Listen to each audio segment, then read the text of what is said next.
राजनाथ सिंह साहब ने चंद दिन पहले इंतहाई मुतनाज़ा बयान दिया सिंधी कम्युनिटी से बात करते हुए। पाकिस्तान के सिंध में रहने वाली मुख्तलिफ पार्टीज़, उसमें नेशनलिस्ट पार्टीज़ भी हैं और सिविल सोसाइटी भी है, उनका बड़ा सख्त रिएक्शन आया है। 2019 में जिस वक्त 35A और 370 को एब्रोगेट किया गया तो उस वक्त अमित शाह ने बयान देते हुए कहा, 15 मई 2024 को जब भारत के इलेक्शंस करीब आए तो अमित शाह का एक और बयान आया। राजनाथ सिंह साहब जो कि उम्र रसीदा हैं और उनसे इस तरह के बयानात की तवक्का नहीं रखी जा सकती। जिस वक्त मोदी साहब को बीजेपी के अंदर कोई नहीं जानता था और आज वो डिफेंस मिनिस्टर की हैसियत से इस तरह के बयानात दे रहे हैं। दोनों ममालिक के दरमियान में जो ट्रेडिशनल कॉन्फ्लिक्ट मौजूद है, क्या इसको ये क्राइसिस में तब्दील करेगा और आने वाले दिनों में क्या भारत और पाकिस्तान के दरमियान में क्राइसिस दोबारा जन्म लेगा? और बिस्मिल्लाहिर्रहमानिर्रहीम, अस्सलाम वालेकुम। डॉक्टर मुनव्वर हुसैन आपके पेशे खिदमत है। राजनाथ सिंह साहब ने चंद दिन पहले इंतहाई मुतनाज़ा बयान दिया सिंधी कम्युनिटी से बात करते हुए कि माजी में सिंध भारत का हिस्सा था और आज भले भारत का हिस्सा न हो, लेकिन क्या मालूम कि कल दोबारा भारत का हिस्सा बन जाएगा। इस पे पाकिस्तान के सिंध में रहने वाली मुख्तलिफ पार्टीज़, उसमें नेशनलिस्ट पार्टीज़ भी हैं और सिविल सोसाइटी भी है, उनका बड़ा सख्त रिएक्शन आया है। और ख़ुद भारत के अंदर भी जो सोशल मीडिया अकाउंट्स होल्डर हैं, इसको इंतहाई मुतनाज़ा बयान और मुज़ायका खेज़ बयान के तौर पर ले रहे हैं। इस पर बात करते हुए अशोक कुमार पांडे साहब क्या फरमा रहे हैं, सुनिए। राजनाथ सिंह जी बयान देते हैं, लेकिन दुख भी होता है और हंसी भी आती है कि राजनाथ सिंह जी इस उम्र में इतनी सीनियरिटी के बाद ऐसे बयान देने की जरूरत क्या है जिससे सिर्फ हंसी आए दुनिया को। लेकिन सवाल यहाँ पे ये पैदा होता है कि आखिर राजनाथ सिंह साहब ने बयान क्या दिया, तो बयान मुलाहिजा फरमाइए। आज सिंध की भूमि, मेरे बहनों भाइयों, यह भारत का हिस्सा भले ही न हो, लेकिन सभ्यतागत रूप से सिंध हमेशा भारत का हिस्सा रहेगा।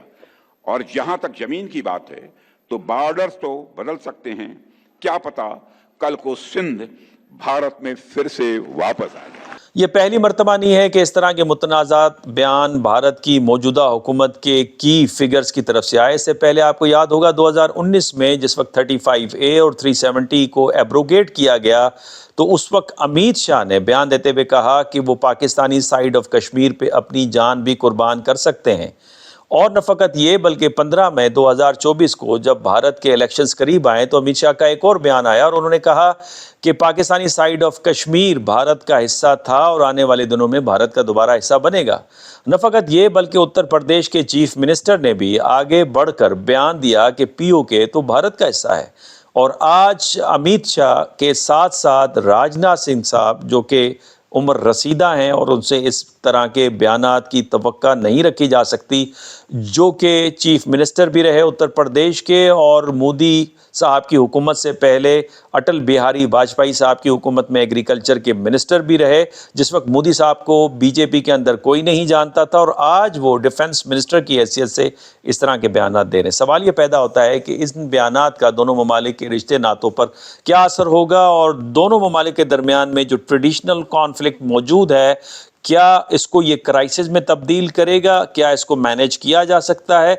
और दोनों ममालिक के अंदर जो पीस लॉबीज़ हैं, जो किसी न किसी तरह से पीपल टू पीपल कांटेक्ट के दाई रही हैं, उनकी इस वक्त क्या कंडीशन है, क्या कोई वो अपना किरदार अदा कर सकते हैं और आने वाले दिनों में क्या भारत और पाकिस्तान के दरमियान में क्राइसिस दोबारा जन्म लेगा और अगर जन्म नहीं लेता तो इन बयानात का क्या मतलब है। सुनते हैं एक एक्सपर्ट की ओपिनियन। इस वक्त हमारे साथ डॉक्टर सईद अहमद रेड साहब हैं। आपका ताल्लुक पाकिस्तान स्टडीज सेंटर के साथ है, जिसे निफ्स भी कहा जाता है, कायद-ए-आज़म यूनिवर्सिटी में। और पाकिस्तान में जो डिफरेंट सब्जेक्ट्स हैं लाइक फेडरलिज्म हो गया, पाकिस्तान और इंडिया के दरमियान में ताल्लुकात, पीस प्रोसेस वगैरह, उसमें आपकी अच्छी महारत है। सईद, पहले तो आपके वक्त का बहुत बहुत शुक्रिया। इनफैक्ट आप नेशनल और इंटरनेशनल प्रिंट मीडिया में लिखते भी हैं और मुख्तलिफ आपने कॉन्फ्रेंसेस भी अटेंड की हैं। पाकिस्तान और इंडिया के दरमियान में अनफॉर्चुनेटली जब से दोनों का वजूद आया है, दोनों के दरमियान में हम कॉन्फ्लिक्ट को क्राइसिस में तब्दील होते हुए देखते हैं और 2 बार तो वो जंग में भी तब्दील हुआ है। और एक इनफैक्ट दोनों लीडरशिप की दोनों तरफ की जो लीडरशिप है और उनकी रैशनैलिटी पर बेस करता है कि वो कॉन्फ्लिक्ट को कैसे मैनेज करते हैं, उसको क्राइसिस में कन्वर्ट नहीं होने देते। इस दफा भी राजनाथ सिंह साहब जो कि डिफेंस मिनिस्टर हैं इंडिया के, उनकी जो स्टेटमेंट है एक सिंधी कम्युनिटी को एड्रेस करते हुए, उन्होंने कहा कि सिंध भारत का हिस्सा था और वक्त आएगा कि ये दोबारा भारत में आके शामिल हो जाएगा। तो इस स्टेटमेंट को आप कैसे देखते हैं? क्या जो कॉन्फ्लिक्ट, जो अभी रिसेंटली क्राइसिस को हमने मैनेज किया था और अब कॉन्फ्लिक्ट के स्टेटस के अंदर है, वो दोबारा क्राइसिस में इस स्टेटमेंट की वजह से हम चले जाएंगे? जी शुक्रिया मुझे पहली बात तो लेने का। और ये बिल्कुल मेरे ख्याल में इसको अगर देखा जाए तो हिंदुस्तान और पाकिस्तान के जो ताल्लुकात हैं उसमें अप्स और डाउन्स तो हमेशा से रहे हैं। और ये तो हमें जिस तरह से मैं तो पीस के साथ काम करता हूँ इंडिया पाकिस्तान का, तो उसमें हमने देखा है कि गुड टाइम्स और बैड टाइम्स तो एक नॉर्मल एक रूटीन सी चीज़ है। लेकिन इस वक्त जो यानी आपको इसको देख लें 2019 से स्पेशली लेकर अब तक ये 6 इयर्स का जो पीरियड है, ये मैं कहूँगा कि बहुत ही स्पेशल है कि इतना बुरे हालात हमने नहीं देखे हैं। यानी फॉर एग्जांपल मैं आपको इसका अंदाज़ा बताऊं कि यानी क्योंकि पीस लॉबी के साथ मेरा ज़्यादा इंटरेक्शन होता है, इंडिया की पीस लॉबी के साथ, तो इंडियन पीस लॉबी को मैंने इतना ज़्यादा यानी बुरी कंडीशन में नहीं देखा कि बहुत से वो लोग जो कि हमारे साथ इस पीस लॉबी का बहुत ही इंपॉर्टेंट पार्ट रहे हैं, वो भी इस वक्त जो है वो जो हालात इंडिया में चल रहे हैं उसमें वो यानी खड़े नहीं रह पा रहे पीस लॉबी के साथ। और इंडिया और पाकिस्तान के जो ताल्लुकात हैं वो बहुत ही ख़राब इस वक्त सूरत हाल पे हैं, जो कि बहुत ही ज़्यादा इस रीजन के लिए भी ख़राब है। और जिस तरह से आपने बात की तो ये स्टेटमेंट तो लाजमी बात है कि उसमें और ज़्यादा एक तरह से ख़राबी पैदा करेगा, इससे कोई अच्छाई तो नहीं होने वाली। इसका वैसे कॉन्टेक्स्ट है एक जो कि मेरे ख्याल में समझने की ज़रूरत है, और उसके लिए मैं एक रिसेंटली मैंने आर्टिकल लिखा है जो कि अभी पब्लिश नहीं हुआ है। उस पर मैंने बात असल में ये की है कि इसको समझने की ज़रूरत है कि ये जो जिस तरह से आपने बात की कि ये सिंधी समाज सम्मेलन का एक कट था जिसमें उन्होंने ये बात की, और उनकी वजह से मैंने अब तक जो आर्टिकल्स पढ़े हैं मुख्तलिफ जगह पे बात सुनी है, उसमें मुझे लगता है कि किसी ने भी उनका जो असल जो प्रोग्राम है उस पूरे प्रोग्राम को नहीं सुना, और जो है वो उनकी भी पूरी स्पीच को नहीं सुना, क्योंकि उस स्पीच में बड़ा उन्होंने हिस्टोरिकली बताया है जो कि बहुत इंपॉर्टेंट है मेरे ख्याल में समझना, कि जो सिंध की जो हिंदू कम्युनिटी है जो कि 1947 में माइग्रेट करके इंडिया गई, उनके साथ जो बीजेपी का लिंक है, क्योंकि ये बेसिकली उसी यानी एक जो मीटिंग थी वो पूरी दुनिया के जो सिंधी हिंदूज हैं उनकी जो है मीटिंग थी, और ये मीटिंग थी बेसिकली न्यू दिल्ली में, और उसमें उन्होंने जो बातें की हैं वो भी बहुत इंटरेस्टिंग हैं। उन्होंने बेसिकली हिस्टोरिकली ये याद दिलाया है कि किस तरह से 1947 में जब हिंदू सिंधी माइग्रेट कर रहे थे तो उस वक्त आरएसएस का रोल क्या था, और उसमें किस तरह से ये, बल्कि मैंने बाद में उसमें देखा भी सही कि जिस तरह से उन्होंने भी उसमें बात भी की है। रीता कोठारी ने एक आर्टिकल भी लिखा है 1940 टू 42 टू 47 तक जो बेसिकली रोल है आरएसएस का सिंध में, और उसमें आपको उन्होंने बिल्कुल एक लिखा है कि स्पेशली जो पार्टीशन का वक्त था तो उस वक्त कोई 21 के अराउंड कोई यंगस्टर्स थे, जिनमें से एक लाल कृष्ण आडवाणी थे और कुछ 2-3 और लोग थे जिनके नाम उन्होंने लिए, जिनके इंटरव्यूज भी कंडक्ट किए हैं। तो वो जो है वो उनके एक तो काम ये था कि वो आरएसएस के साथ काम करते थे। उनका काम था एक तो कि जो हिंदू सिंधीज हैं उनको माइग्रेट करवाया जाए इंडिया की तरफ, और दूसरा उनका काम था कि जाते जाते कुछ जो है वो बिल्डिंग्स और कुछ इस तरह की जो सरकारी इमारत हैं पाकिस्तान की, उनको जो है वो बम से उड़ाया जाए, उसको उसके इस तरह से तकरीबकारी की जाए। सो इस और उसमें हुआ ये कि ये बड़ा इंटरेस्टिंग इंसिडेंट है। 14 अगस्त 1947 को अपना शिकारपुर के जो है वो इलाके में एक बम फटा, और उसमें कुछ जो है वो यानी अमवात भी हुई, और उसमें जो लोग मुलविस थे उनमें से एक लाल कृष्ण आडवाणी थे, उनके ऊपर केस पाकिस्तान में दर्ज हुआ उस वक्त, जो कि अभी तक मौजूद है। और ये उसके बाद से ये लोग सर्वाइवर्स हैं, और ये लोग गए और उधर जो आरएसएस के साथ इनका लिंक है और बीजेपी को बनाने में जितना इनका किरदार है, और जिस तरह से अभी ये जो सीएए का जो कानून पास हुआ है इंडिया में, उसमें जो हिंदू सिंधीज का रोल है, तो उस पूरे को ये जो आप अगर इसको सुने तो आपको समझ में आता है कि कितना एक तरह से वो लिंक है। और उसमें बहुत सी बातें हैं जो उन्होंने कही हैं। मेरे ख्याल में आपको मैं मौका दूंगा कि और सवाल करें तो शायद मैं आपको फिर उनके पे भी बात करूंगा, लेकिन बहुत इंटरेस्टिंग चीज़ें उसमें उन्होंने बातें की हुई हैं। अच्छा सही, यहाँ से जो हिंदू सिंधी कम्युनिटी के लोग शिफ्ट हुए सिंध से, उनकी जो प्रॉपर्टीज थी उनको सिक्योर रखा गया, उनकी जो चीजें थी घर की वो लोगों ने खरीदी, उनसे छीनी नहीं, उन पे जाके कब्जा नहीं किया। खुद हमारे ग्रैंडफादर हमें बताते थे कि जो फैमिली शिफ्ट हुई उनके साथ घर हमने अमानतन अपने पास सिक्योर रखे, और जब उनके आने का बिल्कुल खदशा खत्म हो गया, तो फिर वो घर हमने, जो माइग्रेंट्स आए थे मुसलमान इंडिया से, उनको फिर हमने हैंड ओवर किया और उन्हें बताया कि अगर मालिकान आएंगे तो आपने ये उनको वापस करना है। तो हमारे यहाँ तो इनफैक्ट ये बिहेवियर रहा इस हवाले से। लेकिन सवाल ये पैदा होता है कि ये जो आप बात बता रहे हैं, आरएसएस और जो फलसफा है, गालिबन ये वजह है जिसके बायस इस वक्त इनटॉलरेंस हम देख रहे हैं। और आप जिस पीस लॉबी की बात कर रहे हैं कि उनके साथ अब ताउन नहीं हो रहा, बिकॉज जो अवेश शुक्ला ने किताब लिखी है और होली का, और उसके अंदर D generation of Indian society और एक्सपेंशन ऑफ डफर जोन के ऊपर उन्होंने बात की, उसका एक पूरा टाइटल है किताब का, जिसमें गालिबन वो नजरिए को रिस्पॉन्सिबल करार देते हैं जिसके बायस इंडिया में डफर जोन एक्सपेंड कर रहा है नॉर्थ एंड सेंट्रल इंडिया से साउथ इंडिया में। तो क्या आप भी यही वजह समझते हैं कि जो इनटॉलरेंस है, जो कि पहले मौजूद थी, पीस लॉबी आप भी उसका हिस्सा हैं, उनको अब वक्त नहीं मिल पा रहा या सपोर्ट नहीं मिल पा रही कि कम से कम इस क्राइसिस या कॉन्फ्लिक्ट को मैनेज करें और पीपल टू पीपल कांटेक्ट बढ़े? जी बिल्कुल, इसमें नजरिया जो है वो हिंदुत्व का जो नजरिया है, जो कि आपको पता है कि ग्रेजुअली राइज हुआ है, वो बिल्कुल रिस्पॉन्सिबल है। और इसमें जो मैं बात आपको बता रहा था, उसका जो कनेक्शन है हिंदू सिंधीज के साथ, वो भी बड़ा इंटरेस्टिंग है और बड़ा वेल एस्टेब्लिश्ड है। और उसकी जो है वो रूट्स, यानी इसमें जिस तरह से आप लीडरशिप, टॉप लीडरशिप में भी देखते हैं, तो एक तो लाल कृष्ण आडवाणी तो बहुत बड़ा नाम है, लेकिन राम जेठमलानी दूसरा बड़ा नाम है। आर के जो है वो आर के, मैं थोड़ा सा उनका नाम भूल रहा हूँ, तो तीन चार बहुत बड़े नाम हैं जो कि इसमें हैं। तो इसमें एक और बात आपको नजर आएगी कि वो जो हिंदू सिंधी माइग्रेट करते रहे बाद में भी, क्योंकि आपको पता है कि जो है वो यहाँ से, अब जिस तरह से आपने बताया कि जो वायलेंस था सिंध में, उस तरह का वायलेंस नहीं था जिस तरह से पंजाब में वायलेंस हुआ, या जिस तरह से हिंदूज के साथ पंजाब में हुआ। यहाँ से जो माइग्रेशन हुई है वो बड़ी, उस पर भी बहुत ज़्यादा बातें हैं, और जो हमारे कॉम्परस्त हैं उनका एक अपना ओपिनियन है। लेकिन इस पर जो हिस्टोरिकल बुक्स हैं वो बिल्कुल ये कंफर्म करते हैं कि यहाँ पे बहुत कम वायलेंस हुआ है सिंध में। और सिंध से जो माइग्रेशन है हिंदू सिंधीज की, उसके जो असबाब हैं वो काफ़ी कॉम्प्लेक्स हैं। और उसमें एक सबब जो है वो लाजमी बात है कि उनकी इनसिक्योरिटी थी, जिसकी वजह से वो समझते थे कि यहाँ पे वो उनका वो मकाम नहीं रहेगा जो पाकिस्तान बनने से पहले था। तो मोस्टली जो माइग्रेशन हुई है वो इस वजह से हुई है, और माइग्रेशन मोस्टली पीसफुल हुई है, इतनी ज़्यादा उसमें वायलेंस का एलिमेंट हमें नहीं नजर आता है। और ये माइग्रेशन फिर 47 के बाद भी आपको पता है कि अभी तक वो कंटिन्यूस है, जिसमें वो जबरी मजहब की तब्दीली और ये सारी चीज़ें भी उसके साथ अटैच्ड हैं।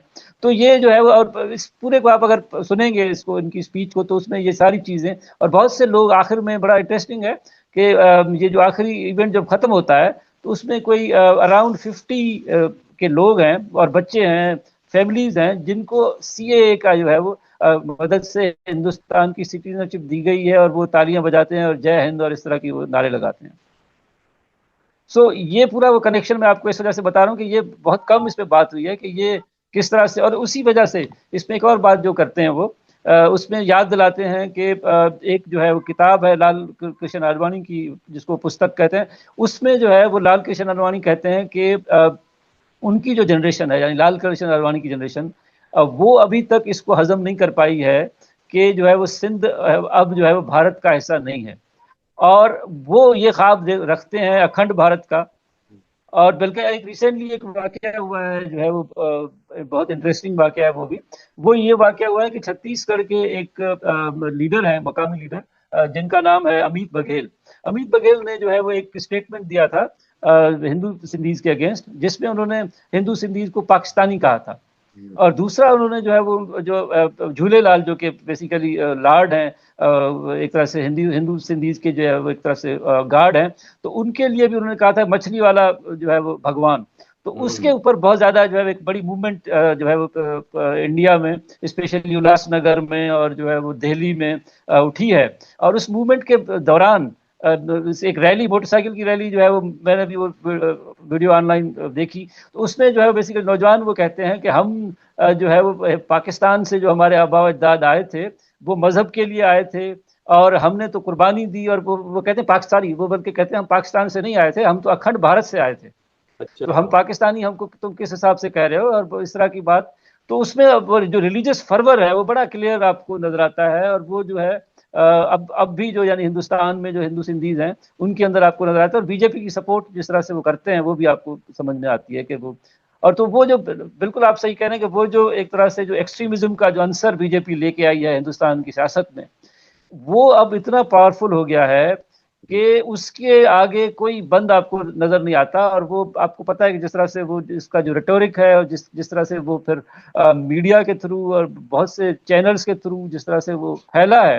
फॉर एग्जाम्पल अभी आप से बात हो रही थी तो मैंने रिसेंटली जो प्रोग्राम किया था अपना कमर चीमा के साथ, उसके भी आप जरा जाके कमेंट्स तो पढ़े ना कि वो हमें क्या बोल रहे हैं जो और वो तो उससे वो आपको अंदाजा होता है कि तुर्रा लैंग्वेज क्या। इम्तियाज है वो। इनफैक्ट वो जो भारत से कमेंट्स आते हैं वो इसी तरह के आते हैं कि ये मदरसा छाप है, इनको आता नहीं है, ये इनकी क्वालिटी है।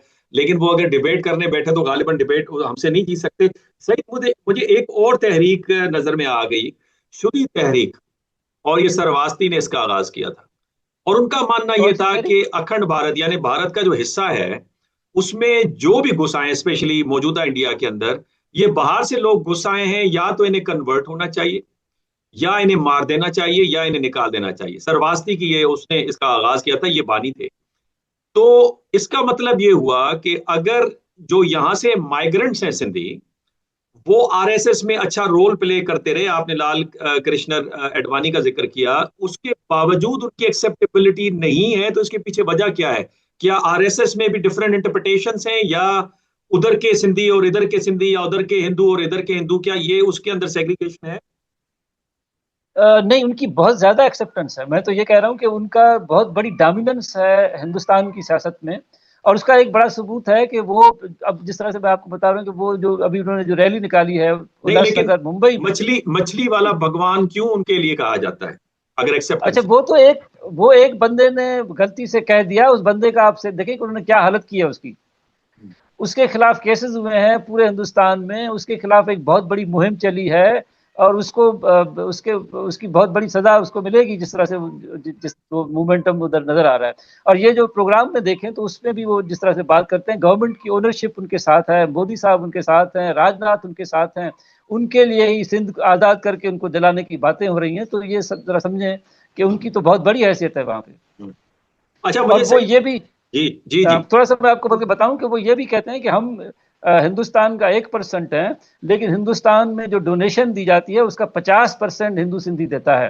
अच्छा। और हिंदू सिंधी जो है 1% है हिंदुस्तान का, लेकिन हिंदुस्तान की जो मार्केट है उसमें उसका 20% है। तो वाह अंदाजा लगाएं।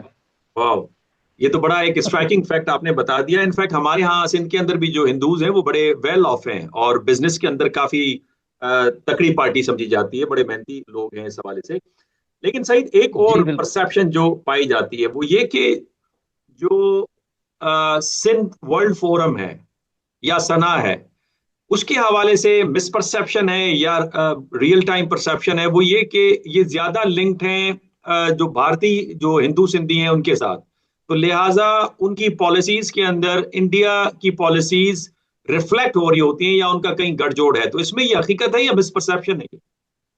जी, इसमें थोड़ा सा मैं आपको बता दूं, वर्ल्ड अब जो है डिफरेंट ऑर्गेनाइजेशंस हैं सिंधियों की डायस्पोरा की, जो है वो यूके में, मेरा यूके में रहना हुआ है, यूएस में रहना हुआ है।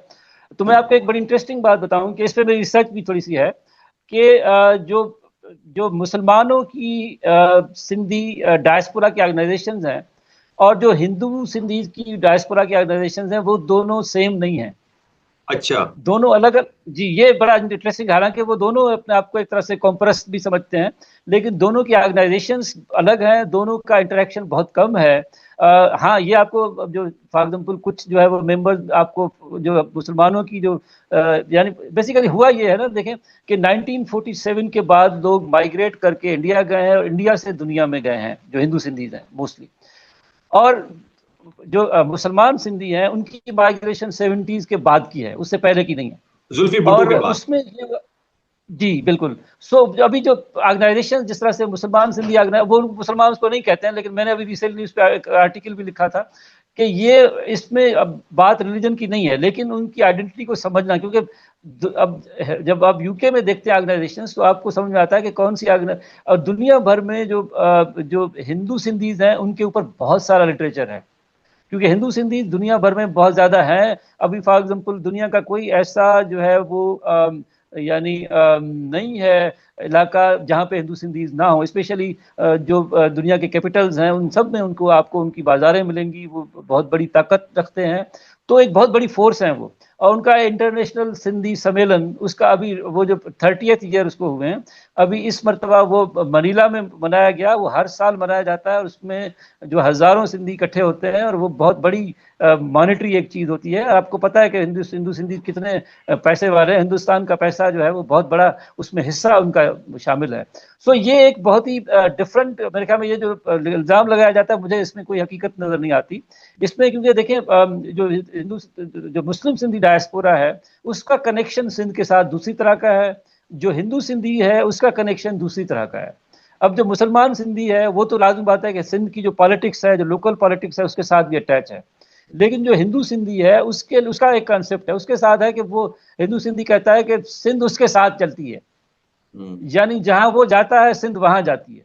तो फॉर एग्जाम्पल, अगर वो मनीला में है तो सिंध मनीला में है, वो सिंगापुर में है तो सिंध सिंगापुर में है, तो वो अपने आप सिंध को लेके चलता है।